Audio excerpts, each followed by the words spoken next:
కళ్యాణ్ చెప్పిందే నిజమైంది. పవన్ తన సినిమా గురించి ఎక్కువ కాదు కదా మాట్లాడేసింది కూడా మాట్లాడు, కానీ ప్రీ రిలీజ్ ఈవెంట్ లో చెప్పిన మాటే కరెక్ట్ అయింది. ఇంతకీ పవర్ స్టార్ ఏమన్నారు?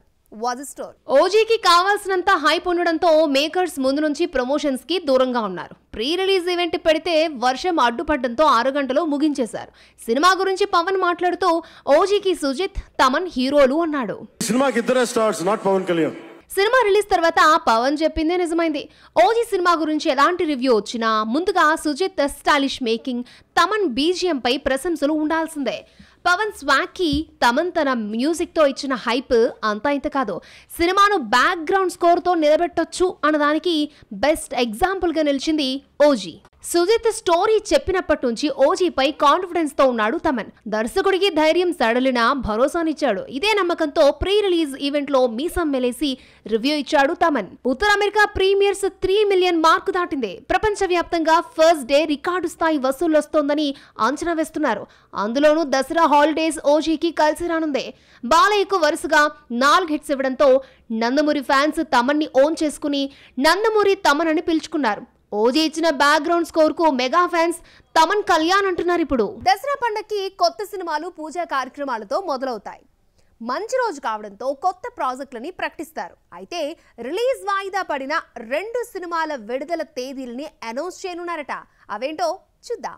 ఆగస్టు 27న రిలీజ్ కావాల్సిన మాస్ జాతర వాయిదా పడింది. కింగ్డమ్ వార్ 2 రిజల్ట్ మాస్ జాతరపై పడిందన్న టాక్ నడుస్తోంది. ఈ 2 సినిమాలను రిలీజ్ చేసిన నిర్మాతే మాస్ జాతరను నిర్మిస్తున్నాడు. కింగ్డమ్ వార్ 2 వరుసపెట్టి రిలీజ్ చేయగా రిజల్ట్ నిర్మాతని ఉక్కిరిబిక్కిరి చేసింది. దీంతో గ్యాప్ తీసుకుని మాస్ జాతరను రిలీజ్ చేయాలనుకున్నారు. సినిమా ఎప్పుడు వచ్చేదో దసరా నాడు ప్రకటిస్తారు. ధమాకా హిట్ తర్వాత రవితేజ, శ్రీలీలకు మరో హిట్ పడలేదు. హిట్ పెయిర్ ను రిపీట్ చేస్తూ రైటర్ భాను భోగవరపును డైరెక్టర్ గా పరిచయం చేస్తూ సితారా ఎంటర్టైన్మెంట్స్ ఈ సినిమాను నిర్మించింది. రిలీజ్ చేసిన టీజర్, సాంగ్స్ టైటిల్ కు తగ్గట్టు మాసీగా ఉంటూ హైప్ క్రియేట్ చేశాయి.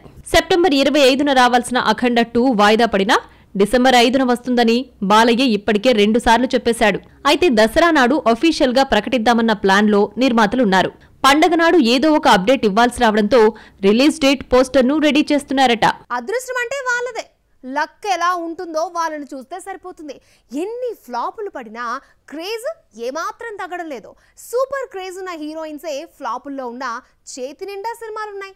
ఇలాంటి ముద్దుగుమ్మలు ఎవరో చూద్దామా? శ్రీలీల డాన్స్ కు తప్ప పర్ఫార్మెన్స్ కు పనికి రాదంటూనే వరుస ఆఫర్స్ ఇచ్చేస్తున్నారు. నటిగా నిరూపించుకున్న సినిమా ఒక్కటే లేకపోయినా ఆఫర్స్ మాత్రం కిసిక్ అంటూ తలుపు తడుతూనే ఉన్నాయి. కెరీర్ లో పెళ్లి సందడి, ధమాకా వంటి 2 హిట్స్ తప్ప చెప్పుకోవడానికి 3 హిట్ లేకపోయినా ఆఫర్స్ ఏమాత్రం తగ్గడం లేదు. కథ, క్యారెక్టర్ గురించి ఆలోచించకుండా ముందు నుంచి సినిమాల మీద సినిమాలు చేసేసి ఐరన్ లెగ్ ముద్ర కొని తెచ్చుకుంది శ్రీలీల.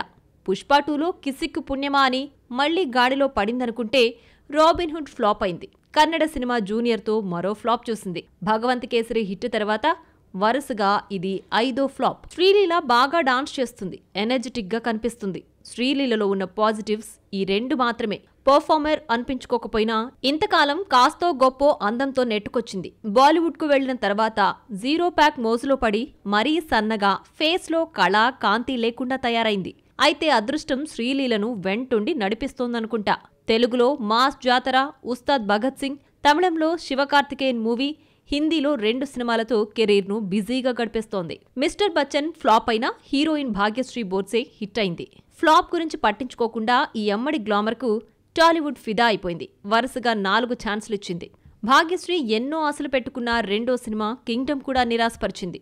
మిస్టర్ బచ్చన్లో గ్లామర్ షో ఈ అమ్మడికి క్రేజ్ తీసుకొస్తే కింగ్డమ్లో అన్ఇంపార్టెంట్ రోల్లో డీ గ్లామరైజ్డ్ గా కనిపించింది. భాగ్యశ్రీ రామ్తో జతకడుతున్న ఆంధ్ర కింగ్ తాలూకాతో తొలి సక్సెస్ చూస్తుందో లేదంటే ఫ్లాపుల్లో హ్యాట్రిక్ కొడుతుందో చూడాలి మరి. పూజా డే ఫ్లాపుల్లో డబుల్ హ్యాట్రిక్ కొట్టాక తెలుగు సినిమా ఇండస్ట్రీ ఈ అమ్మడిని దూరం పెట్టింది. మళ్ళీ నువ్వే కావాలంటూ ఛాన్స్ ఇచ్చేసింది. పూజాకు లాంగ్వేజ్ తో సంబంధం లేకుండా అన్ని చోట్ల డిజాస్టర్స్ పడినా ఆ ఎఫెక్ట్ కెరియర్ పై ప్రభావం చూపించలేదు. వరుస ఫ్లాపుల తర్వాత పూజాను 2 పెద్ద ప్రాజెక్ట్స్ నుంచి తప్పించారు. ఉస్తాద్ భగత్ సింగ్ లో ముందుగా పూజానే సెలెక్ట్ చేసి చివరికి శ్రీలీలను తీసుకున్నారు. గుంటూరు కారంలో అయితే ఒక స్కెడ్యూల్ కూడా తీసి తప్పించారు. ఆ తర్వాత తెలుగులో మరో ఛాన్స్ దక్కలేదు. ప్రస్తుతం హిందీ, తమిళంలో నటిస్తున్న పూజ తెలుగులో దుల్కర్ పక్కన హీరోయిన్ గా సెలెక్ట్ అయింది. సీతారామం, హాయ్ నాన్న వంటి వరుస హిట్స్ తర్వాత మృణాల్ ఠాకూర్ తెలుగులో స్టార్ ఇమేజ్ సంపాదించుకుంది. మూడో సినిమా ఫ్యామిలీ స్టార్ ఫ్లాప్ కావడంతో మరో ఆఫర్ దక్కలేదు. ఫ్లాప్ హీరోయిన్ ముద్రపడినా డెకాయిడ్ ఛాన్స్ కొట్టేసింది. అల్లు అర్జున్ అట్లీ మూవీలో దీపిక ఆల్రెడీ హీరోయిన్ గా సెలెక్ట్ కాగా రెండో హీరోయిన్ గా మృణాల్ పేరు వినిపిస్తోంది. లోకేష్ కనగరాజ్, ప్రశాంత్ నీల్ దారిలో పవన్ కళ్యాణ్ నడుస్తున్నాడు. ఆ ఇద్దరు డైరెక్టర్స్ తో హీరోకి సంబంధం ఏంటి అనుకుంటున్నారా? ఎస్, లోకేష్, ప్రశాంత్ నీల్ ఏ సినిమా చేసినా సీక్వెల్ ఉన్నట్టే పవన్ కళ్యాణ్ కూడా ఈ మధ్య సీక్వెల్లో విహరిస్తున్నాడు. ఎవరు ఊహించిన విధంగా ఓజీకి కూడా సీక్వెల్ రాబోతుందట. వీరమల్లు సీక్వెల్ తీస్తున్నట్టు ముందుగానే నిర్మాతలు ప్రకటించారు. దేవర సీక్వెల్ ఉంటుందని షూటింగ్ మధ్యలోనే అనౌన్స్ చేశారు. కానీ ఓజీ సినిమా ఎండ్ కార్డు పడే వరకు సీక్వెల్ ఉంటుంది అన్న విషయం బయటికి రాకుండా జాగ్రత్త పడ్డారు. గ్యాంగ్స్టర్ కథతో రూపొందిన ఓజీలో హీరో, శత్రువులిద్దరూ చేతులు కలిపి పగ తీర్చుకోవాలి అనుకోవడంతో ఓజీ 2 టైటిల్తో సినిమా ఎండ్ అవుతుంది. ఓజీకి ముందొచ్చిన హరిహర వీరమల్లుకు సీక్వెల్ ప్రకటించారు. సినిమాను అర్ధాంతరంగా ముగించే బదులు ఒక పార్ట్తో ఎండ్ చేస్తే బాగుండేది. సినిమా డిజాస్టర్ కావడంతో సీక్వెల్ ఉండే అవకాశం లేదని తెలిసిందే. ఓజీ 2 ఉంటుందని ప్రకటించడంతో పవన్ నటించే నెక్స్ట్ మూవీ ఇదేనా అంటూ చర్చ మొదలయ్యింది. ప్రస్తుతం నటిస్తున్న ఉస్తాద్ భగత్ సింగ్ షూటింగ్ ఆల్రెడీ పూర్తి కావడంతో ఓజీ 2 స్టార్ట్ చేస్తారా లేదంటే మరో కొత్త సినిమాకు గ్రీన్ సిగ్నల్ ఇస్తారో తెలియాల్సి ఉంది. ఏపీ ఎలక్షన్స్ కి ముందు చేతిలో ఉన్న వీరమల్లు, ఓజీ, ఉస్తాద్ షూటింగ్స్ పూర్తి కావడంతో పవన్ నటిస్తాడా లేదా అన్న డౌట్ కు ఓజీ సీక్వెల్ ఫుల్ స్టాప్ పెట్టింది. యాక్టింగ్ కంటిన్యూ చేయడం మాత్రం గ్యారంటీ. దృశ్యం ఫ్రాంచైజీలో మూడో సినిమా దృశ్యం 3 షూటింగ్ లాంఛనంగా స్టార్ట్ అయింది. గతం ఎప్పటికీ నిశ్శబ్దంగా ఉండదు. దృశ్యం 3 రాబోతోంది అంటూ మూడో భాగాన్ని గతంలోనే ప్రకటించాడు దర్శకుడు జీతూ జోసెఫ్. అండ్ రీసెంట్ గా సెట్స్ పైకి వచ్చిన ఈ సస్పెన్స్ థ్రిల్లర్ ని 5 నెలల్లో పూర్తి చేసి 2026 మార్చిలో రిలీజ్ చేస్తున్నారు. రీమేక్ చేసిన ప్రతి భాషలోనూ హిట్ అయిన సినిమా దృశ్యం. మోహన్ లాల్, మీనా జంటగా నటించిన దృశ్యంను తెలుగులో వెంకటేష్ తో తీస్తే ఇక్కడ హిట్ అయ్యింది. కరోనా టైంలో రూపొందిన తెలుగు దృశ్యం 2 ఓటీటీలో రిలీజ్ అయ్యింది. హిందీలో అజయ్, శ్రియా జంటగా నటించారు. మలయాళంలోని మూడో పార్టుకు కూడా జీతూ జోసెఫే డైరెక్ట్ చేస్తున్నాడు. అయితే జీతూ జోసెఫ్ కథతో సంబంధం లేకుండా హిందీలో మూడో పార్టు వస్తోందని ప్రచారం జరుగుతోంది. రీసెంట్ గా జీతూ స్పష్టత ఇచ్చాడు. మలయాళంలో తాను రాసిన కథతోనే హిందీలో, తెలుగులో దృశ్యం 3 వస్తోందన్నాడు. దృశ్యం 3 కూడా తెలుగులో వస్తోందని జీతూ ప్రకటించడంతో మూడో పార్ట్లో వెంకటేష్ నటిస్తాడా అన్న చర్చ మొదలయ్యింది. తెలుగు దృశ్యంను శ్రీప్రియ డైరెక్ట్ చేయగా దృశ్యం 2ను జీతూ డైరెక్ట్ చేశాడు. మరి మూడో పార్ట్ను కూడా ఒరిజినల్ డైరెక్టరే తీస్తాడో లేదంటే ఆ ఛాన్స్ ఎవరికి వస్తుందో చూడాలి. మరి వెంకటేష్ అక్టోబర్ నుంచి త్రివిక్రమ్ మూవీలో జాయిన్ అవుతాడు. ఈ లెక్కన మలయాళంలో దృశ్యం 3 రిలీజ్ తర్వాత రిజల్ట్ చూసి తెలుగులో రీమేక్ చేస్తారేమో చూడాలి. మరి బాక్స్ ఆఫీస్ లో మరిన్ని అప్డేట్స్ ఏమన్నాయో చూసిద్దాం. అక్టోబర్ 2న రిలీజ్ అవుతున్న కాంతారా చాప్టర్ 1 తో పాటు రాజసాబ్ ట్రైలర్ ని ప్రదర్శించనున్నారు. 3 నిమిషాలకు పైగా ట్రైలర్ ను కట్ చేసినట్టు సమాచారం.